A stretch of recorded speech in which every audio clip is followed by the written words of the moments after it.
우리에게 은혜 베푸시기 위하여 우리를 부르시고 기다리신 그 하나님 앞에 나온 우리 모든 하나님의 백성들 마음 가운데 또 삶 가운데 하나님께서 더해 주시는 은혜와 사랑과 복이 충만하게 임하게 되기를 예수님의 이름으로 축복합니다. 기독교의 역사에 있어 어쩌면 그렇지 않았던 세월보다 문맹률이 훨씬 높았던 시간이 훨씬 더 길다는 것을 우리는 역사를 통해 알 수가 있습니다. 성경이 글로 기록되었고 또한 사도들의 수많은 가르침도 글로 기록되었음에도 불구하고 그것을 온전히 알 수 없었던 세월이 무척이나 길었다 하는 것이죠. 읽고 싶어도 읽지 못했던 사람들, 알고 싶어도 알지 못했던 사람들이 오랜 역사 속에 참 많이 하나님의 말씀을 간절히 사모했고 하나님의 은혜를 간절히 사모했던 것이 우리 기독교의 역사라는 것입니다. 그러한 세월이 길었다는 것을 우리가 생각해 보건대 이 시대를 살아가는 우리는 얼마나 행복한 사람인가 하는 것을 생각해 보게 됩니다. 왜 그렇습니까? 언제라도 읽고 싶으면 읽을 수 있고 언제라도 공부하고 싶으면 공부할 수 있는데 다만 내가 하기 싫은 것이죠. 다만 내가 귀찮은 것이죠. 선택할 수 있다니요. 그렇죠. 그렇게 오랜 세월 동안 문맹률이 너무나도 높아서 기록되어진 하나님의 말씀을 읽을 수 없다. 가톨릭의 전통에 따라 미사에 참여했더니 라틴어로 말을 하는 바람에 들을 수도 없다. 알고 싶어도 알 수 없고 읽고 싶어도 읽지 못하며 듣고 싶어도 듣지 못하는 그 어둡고 답답했던 세월 동안 다행스럽게도 많은 사람들이 읽고 싶어도 읽지 못하는 사람들에게 성경을 가르치기 위해 참 많은 방법들을 고안해냈습니다. 몇 가지가 있죠. 성화라는 것을 들어보셨을 것입니다. 무엇입니까? 성경의 장면들을 그림으로 그려낸 작품들입니다. 지금도 우리나라에 들어있는 정교회에 가보면 이 모든 창면이 다 성화로 채워져 있습니다. 예수 그리스도의 태어나심부터 십자가의 달리심까지 몇 장면으로 그림으로 그려낸 장면들이 성화로 많이 이렇게 남아 있는 것이죠. 그 이유가 무엇이겠습니까? 그 그림 자체가 중요해서겠습니까? 아닙니다. 읽고 싶어도 읽지 못하는 자들에게 성경을 가르치기 위해서. 성상이라는 것도 있죠. 무엇입니까? 가톨릭 전통에 참 많이 있는데요. 성경에 기록되어 있는 인물들, 특히 예수 그리스도의 모습을 이렇게 석상이나 동상으로 만들어냄으로써 성경에 어떤 내용이 담겨 있는가 하는 것을 시각적으로 가르치기 위한 목적인 것이죠. 애석하게도 그 모든 것들이 우상화되어 큰 문제가 되었던 역사를 가진 것도 사실일 것입니다. 그런데 그렇게 눈에 보이고 손으로 만져지는 성화와 성상과는 달리 교회는 또 오랜 기간 동안 이 성경을 알고자 하는 자들에게 글을 알지 못하더라도 간단하게 이 성경의 내용을 가르치기 위해 참 많은 방법들을 고안해냈습니다. 그중 하나가 바로 성경 해석의 전통이라는 것입니다. 이 길고 방대한 분량에 이르는 이 성경을 가장 간략한 형태로 누구나 듣기만 해도 쉽게 이해할 수 있고 기억할 수 있도록 가장 간결하게, 가장 축약하여서 만들어낸 것이 성경 해석의 전통들이라는 것이죠. 때로는 그 중에 하나는 교리가 되기도 했고 때로 그 중에 하나는 입에서 입을 통해 전해오면서 성경을 이렇게 읽어야 하고 성경에는 이런 내용이 기록되어 있다 하는 것을 가르칠 수 있는 참 많은 흔적들로 우리에게 남아있다 하는 것입니다. 오늘 우리가 읽은 창세기 3장 역시 그 성경 해석의 전통 가운데 가장 두드러지는 내용이 아닐까라는 생각을 해보게 됩니다. 여러분, 창세기 3장에는 어떤 내용이 채워져 있습니까? 놀랍게도 말을 할 수 있는 뱀이 등장하여 하와를 꼬드기기 시작하였고 하나님께서 유일하게 금지하셨던 동상 가운데 있는 나무의 열매, 어떤 나무이죠?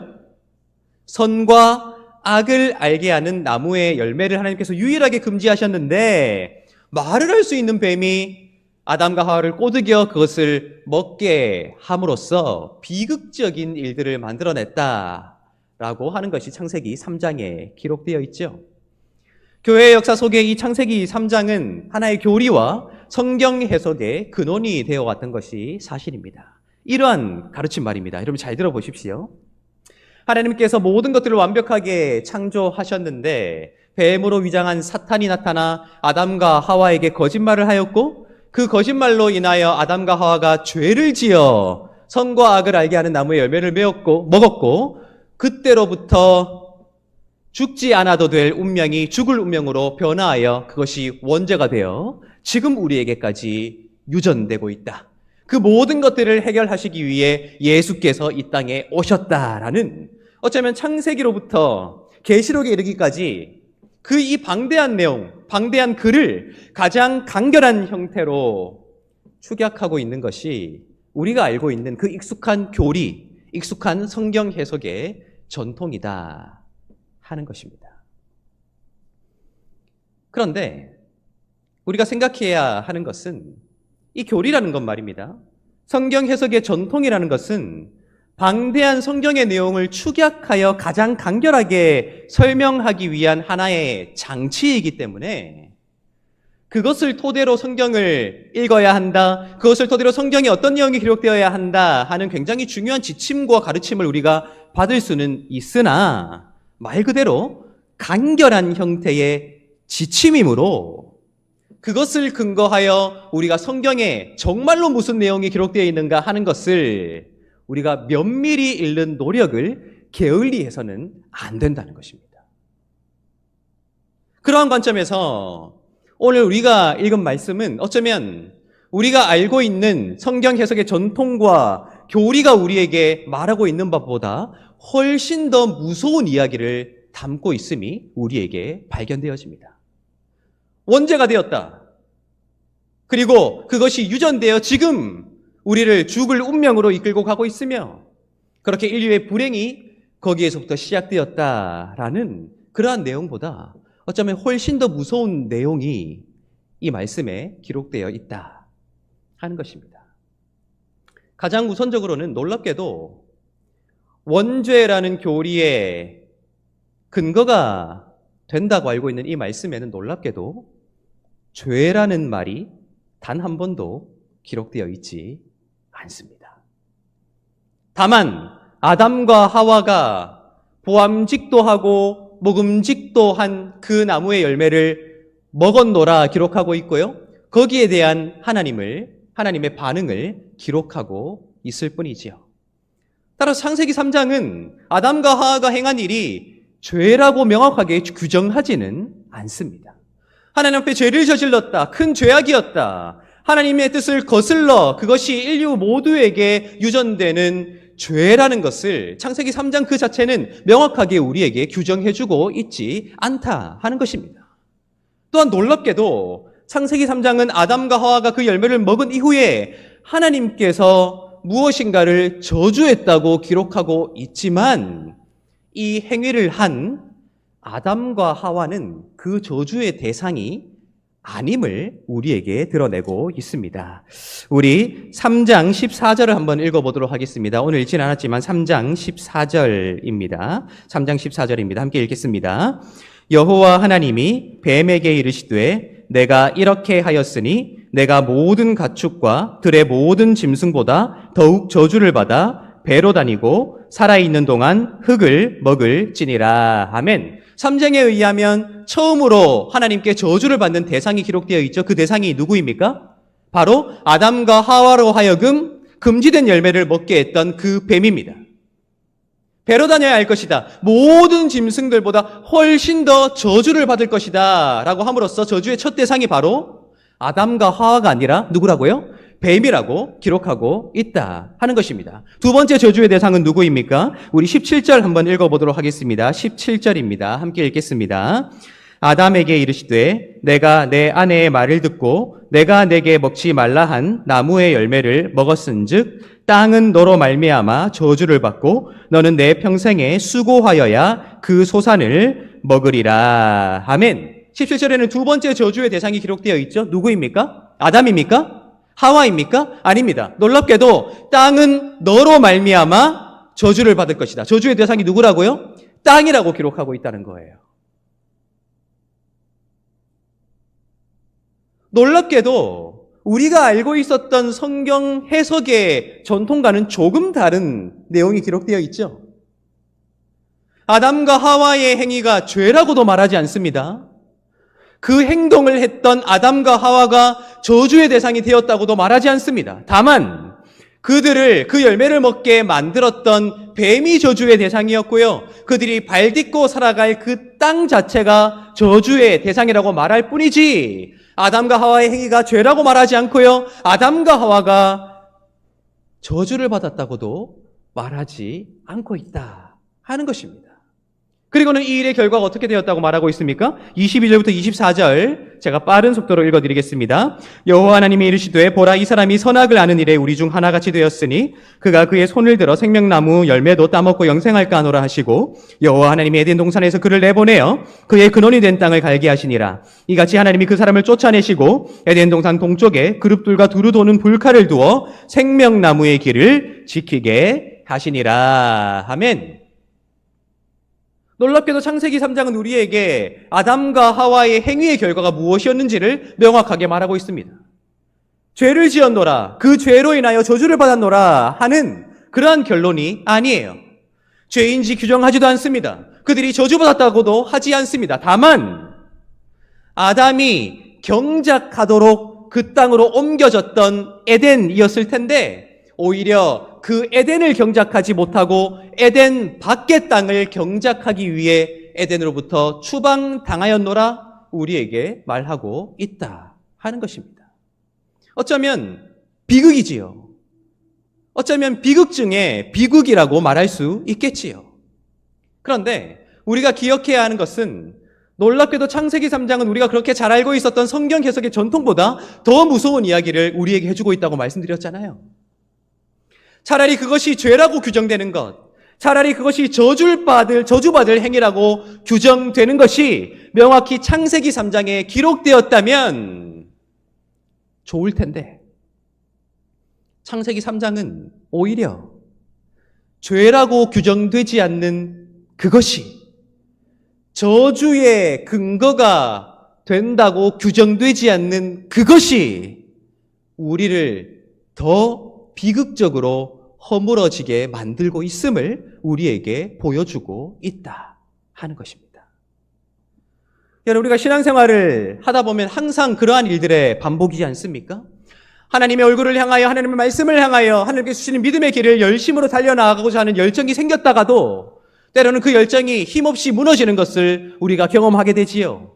때로는 믿음의 양심을 따라, 착한 양심을 따라 하나님 앞에서 부끄러움 없는 삶을 살겠다, 아주 사소한 일에도 하나님 앞에서 하나님을 두려워함으로 살아가겠다 결단하면서도 때로는 그 결단이 여지없이 무너지는 것을 우리가 경험하게 되지요.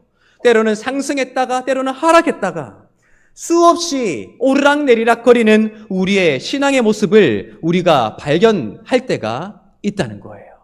그런데 놀랍게도 우리의 신앙의 결단과 열정을 무너지게 하는 것은 그 누가 보아도 죄라고 규정되는 것이 아니라는 거예요.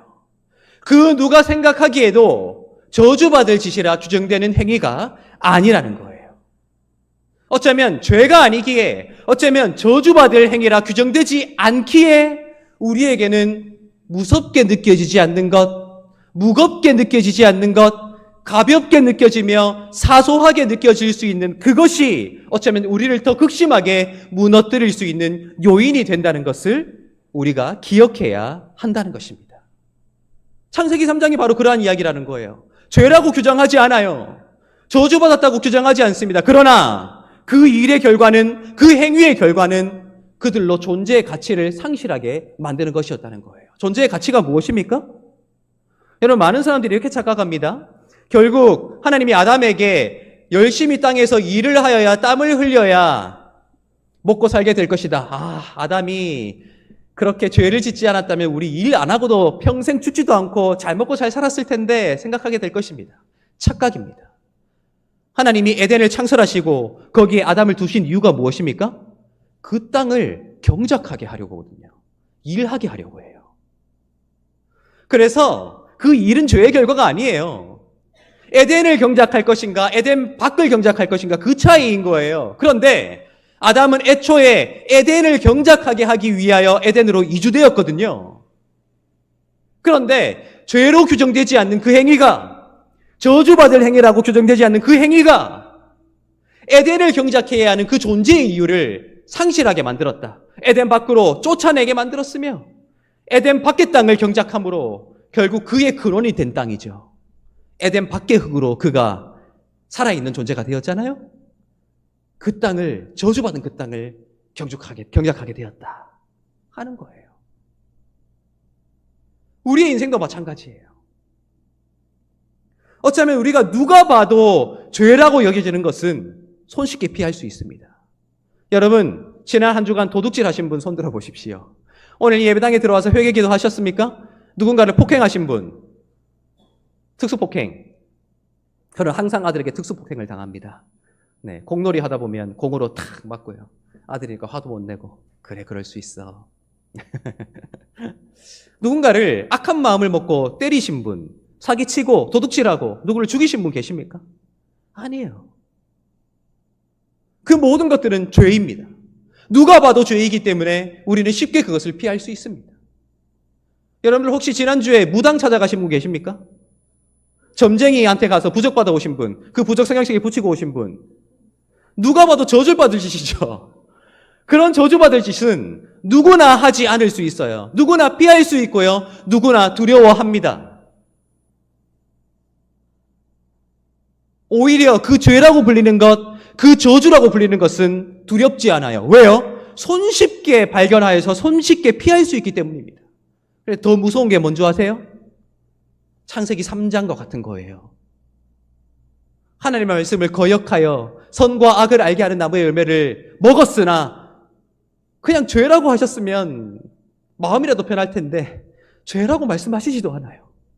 그냥 나를 저주하시지 내가 아니라 뱀을 저주하고 땅을 저주하시는 거예요. 훨씬 더 마음이 불편한 거예요. 바로 그거예요, 여러분. 우리를 무너지게 하는 것은, 우리를 쓰러지게 하는 것을, 우리가 주저앉아버리게 만드는 것은 죄로 규정되지 않아 가볍게 여겨졌던 그것, 저주로 규정되지 않아 그 누구도 쉽게 분별할 수 없었던 그것으로부터 시작된다 하는 것입니다. 세상살이가 항상 그렇잖아요.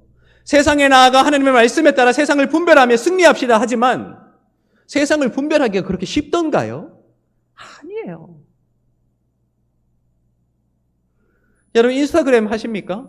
교회도 인스타그램 계정이 있습니다. 팔로우 하지 않으신 분들 팔로우 하시고요. 요즘에 따로 전도를 할 것이 힘들잖아요.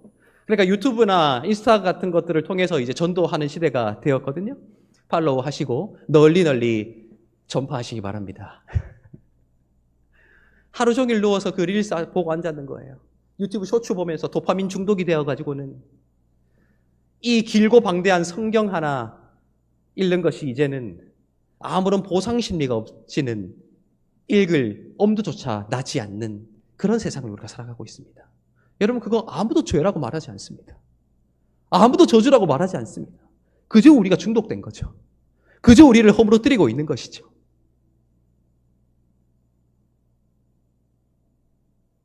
세상에 얼마나 화가 많습니까? 요즘에 그렇죠. 자녀가 부모를, 부모가 자녀를, 형제가 형제를, 자매가 자매를, 이웃이 이웃에 대하여 그렇죠? 거슬리기만 하면 소리 지르고 몽둥이 들고 찾아가고 경찰 신고하고 난리예요, 난리. 이 화가 많은 세상 가운데 교묘히 그 화에 편승하여 내 감정을 어지럽히게 하고 나의 성정을 더럽히게 만들고 그가 화내니 나도 화낸다. 예수의 온유한 그 마음과 성령의 열매는 온데간데 없고 그저 그렇게 살아가게 만드는 죄라고 규정하지 않아요. 저주받은 행동이라고 규정하지 않습니다. 그러나 그것이 그냥 우리를 허물고 있는 거예요. 우리 교회도 한번 생각해 볼까요? 여러분 일주일 내내 이 예배를 기다리며 사모하며 준비하십니까? 질문이 제가 너무 우문인가요? 다시 한번 질문 드립니다. 일주일 내내 이 예배를 사모하고 기다리며 준비하고 계세요? 네. 어떻게 준비하고 계십니까? 여러분, 제가 지난주에 예배 나오기 전에 로션 어떻게 바르라고 말씀드렸습니까? 네. 이렇게 막 못난 상태 되지 않도록 위로 이렇게 바르고 얼굴 주름도 펴고 이렇게 가급적 우리 눈빛과 표정이 좋도록 그렇게 로션도 한번 발라보자고 말씀하셨는데 일주일 내내 실천하신 분 계십니까? 이거 보세요. 담임 목사는 점점 피부가 좋아지는데 교인들은 점점 막 주름이 늘어가면 이게 되겠습니까, 이거? 제가 그렇게 말씀드리는 이유가 뭔지 아세요? 그냥 우스개로 말하는 것 같죠? 아니에요. 여러분, 신앙생활을, 교회 생활을 하다 보면 가끔 오늘 우리 대표기도 하신 집사님처럼 대표기도 할 일들이 생기게 됩니다. 혹시 대표기도 하실 때 여러분들 마음이 어떠세요? 너무 편하시던가요? 안방에 앉아 있는 것처럼 그냥 진짜 내 아버지 어머니에게 말하는 것처럼 그렇게 편안한 마음으로 아무 부담 없이 즐겨 대표기도 하시는 분 계신가요? 안 계실 것입니다. 1년에 한 두세 번 그렇게 기회가 오는 분 계실 겁니다. 아마 고구마 먹은 것처럼 가슴이 답답하고 오늘 말 실수하면 안 되는데 어떻게 기도해야 할까? 막 몇 달 동안 고민하고 기도문 작성해서 기도하시지요. 여러분, 그런데 매주 이 앞에 서는 사람들이 있죠. 누구예요? 찬양팀입니다.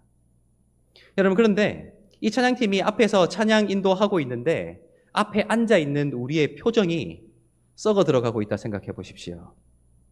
이 인상은 인상대로 쓰고 세상에서 이리 치이고 저리 치인 그 모습 그대로 나와서는 찬양팀이 앞에서 찬양 인도하는데 그러한 눈빛과 표정으로, 세상을 바라보던 눈빛과 표정으로 그들을 바라본다. 여러분, 이게 단순히 찬양팀이 지치고 상처받는 문제를 넘어서는 일임을 아시죠? 앞에 서는 자들의 부담이 점점 가중되고요. 그렇게 앞에 나서서 예배를 돕는 자들의 마음이 더 힘들어지고요. 그러면 너도 나도 이 자리를 회피하려 하고요. 그러면 우리가 그렇게 당연하다는 듯 드리고 있는 예배의 형식이 그렇게 허물어지기 시작하는 것입니다. 여러분, 그거 죄 아닙니다. 그거 저주를 받을 행동 아닙니다. 그런데 그렇게 우리가 함께 허물어지고 있는 거예요. 여러분, 무섭지 않아요? 내가 형제 자매를 대할 때에 한번 미소로, 나긋나긋한 목소리로, 사랑 가득 담긴 눈빛으로 바라보지 못하고 세상에서 귀찮았던, 힘들었던 그 감정 그대로 형제 자매에게 톡 쏘아붙이듯 했던 그 말이 나도 힘드니까 맞아요. 생각해보면 나도 이해받아야지요. 죄라고 말하지 않습니다. 저주받을 행동이라 말하지 않습니다. 그런데 그것이 누군가로 하여금 주님을 떠나게 만드는 거죠.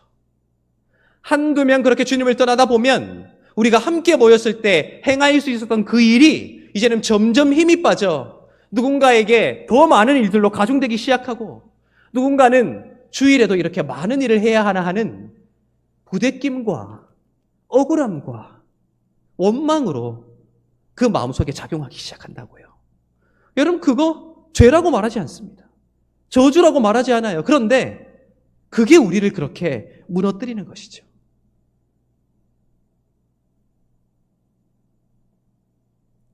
어쩌면 본질적으로 죄라고 말하지 않지만 창세기 3장은 죄에 대해서 말하고 있는지도 모르겠어요. 어쩌면 문자적으로 저주라고 손가락질하고 있지 않지만 그것은 저주보다 더 가혹한 형벌이었음을 우리에게 말하고 있는지도 모르겠어요. 하지만 창세기 3장은 넌지시 우리에게 그렇게 경고하고 있는 것이죠. 정확하게 죄로 규정되지 않더라도, 정확하게 저주라고 말해지지 않더라도 서서히 우리를 잠식하고 서서히 우리를 무너뜨리고 있는 그 무엇인가 우리 각자의 마음속에 도사리고 있지 않는가 하고 말이에요.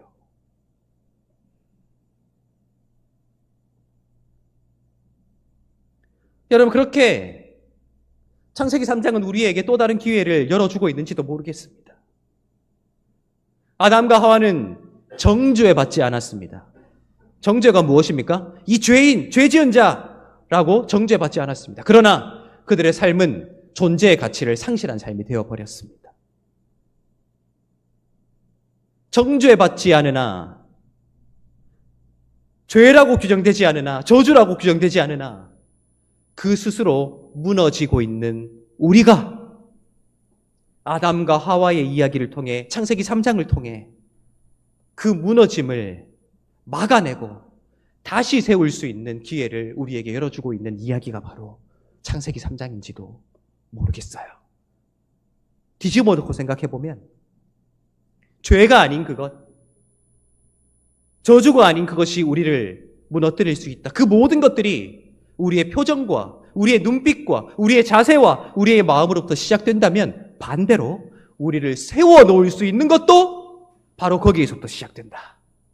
때로는 복된 일이다 칭찬받지 않더라도, 때로는 잘한다 인정받지 않더라도, 때로는 누군가 알아주지 않더라도 내 표정 하나 바꾸어 나아가는 것, 내 눈빛 하나 바꾸어 나아가는 것, 내 마음의 감정과 생각과 상태를 바꾸어 나아가는 그것, 어쩌면 그것이 우리를 세워 나아갈 수 있는 가장 귀한 근거도 될 수 있다는 것을 창세기 3장은 우리에게 보여주고 있다는 것이죠.